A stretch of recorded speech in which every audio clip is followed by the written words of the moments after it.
Wakil Ketua DPR Sufmi Dasko Ahmad menyatakan DPR pihaknya siap mengawal proses penegakan hukum terkait obat sirup penyebab gangguan gagal ginjal akut. Menurut Dasko, pengawalan akan dilakukan melalui komisi teknis di DPR. Penyakit akut ginjal. Wakil Ketua DPR Sufmi Dasko Ahmad menyatakan, DPR pihaknya siap mengawal proses penegakan hukum terkait obat sirup penyebab gangguan gagal ginjal akut. Menurut Dasko, pengawalan akan dilakukan melalui komisi teknis di DPR. Dasko pun menyatakan kemungkinan akan memanggil pihak BPOM dan Kementerian Kesehatan dalam rapat-rapat kerja mendatang oleh Komisi 9 DPR RI yang membidangi kesehatan. Dasko pun menyesalkan perusahaan farmasi yang menggunakan bahan baku etilen glikol dan dietilen glikol di atas ambang batas yang ditentukan, sehingga mengakibatkan kasus ginjal akut merebak.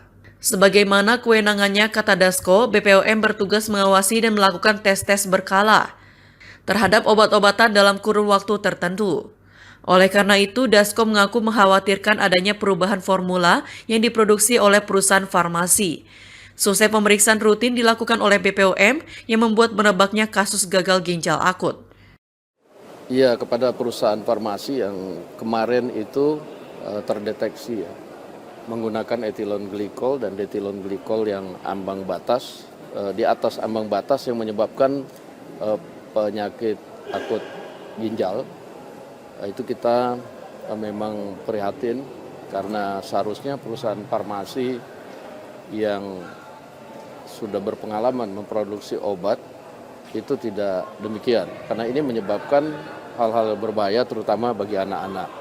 Oleh karena itu menurut kami sudah tepat tindakan dari pihak Badan Pengawas Obat dan Makanan dan Bareskrim Mabes Polri untuk melakukan tindakan-tindakan penegakan hukum yang dianggap perlu, dan kita akan minta kepada komisi teknis, dalam hal ini Komisi 9, untuk mengawal proses penegakan hukumnya. Demikian.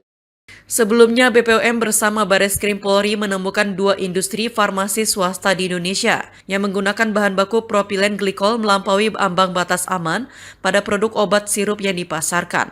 2 industri farmasi tersebut yakni PT Yarindo Pharma Tama di Serang, Banten, dan PT Universal Pharmaceutical Industries di Tanjung Mulia, Medan, Sumatera Utara. Tim Liputan Berita Garuda TV melaporkan.